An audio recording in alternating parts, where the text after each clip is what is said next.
I truly think that intelligence is a spectrum because it's not just one thing. It's not just being good at solving math problems. Like if we go back to school, for example, we start off with math. You have that one person in class that just keeps on telling like the hardest questions ever, and you're just like, what are we even talking about? And every single answer just comes from the top of their head, and just like, they know everything. It just flows naturally to them. They're smart. They're really good at math. They're smart. But then you have PE.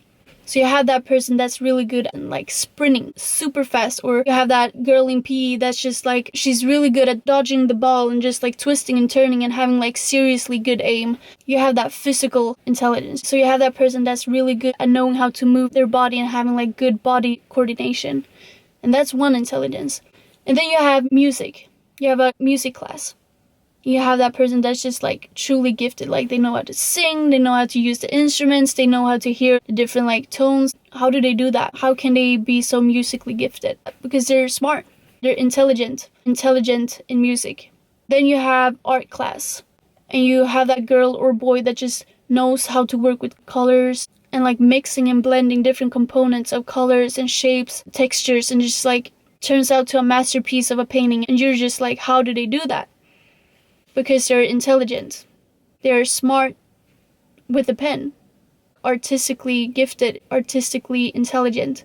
So there's like lots of different types of intelligence. There's like linguistic, logical, spatial, creative, emotional, social, practical, and even like existential intelligence. There are lots of different intelligences. And I think that all of these intelligences are a spectrum of different ways how to interpret the world and how to like understand the world in different ways. And we compare ourselves in such a narrow system by grades, performance, academic, and results.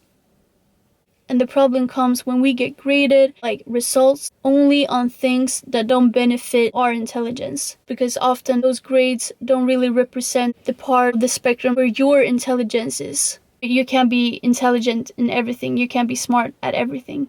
So the problem is, in school, we mostly do academical testing, academical grades. So, of course, people are gonna feel dumb because that's like the majority of the school system is being smart academically, having good memory, knowing how to listen and to do your homework and how to study. That's like one little tiny part of the spectrum. Of course, we're gonna feel dumb because they leave out so many parts of the spectrum that we also need. And I'm not saying that the schools are wrong for that, but I'm saying that we don't get graded anywhere else in the world except for like work.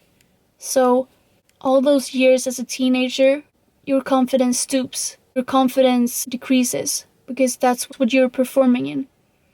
Unless you do like dance outside of school or like drawing or painting or doing football, then you get some validation from that as well. But most people don't have that. And if we don't fit in that system, we start thinking that there's something wrong with us, which is entirely not true. Well, some people are really good at building things. Some people are really good at understanding people. Some just understand life in like an intuitive way. Say things like book smart versus street smart, or that the C students become innovators while the A students are working for the C students or whatever.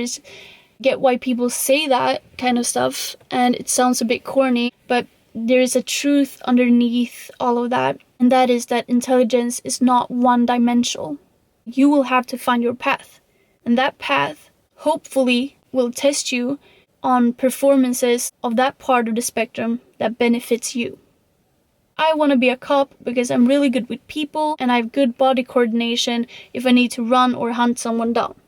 I'm really good with numbers and like calculating stuff. So I will start working with economics. So if you're not strong in that specific area, you start to question your value. You're just being measured in the wrong category. And being smart is not like a fixed thing that you either have or you don't.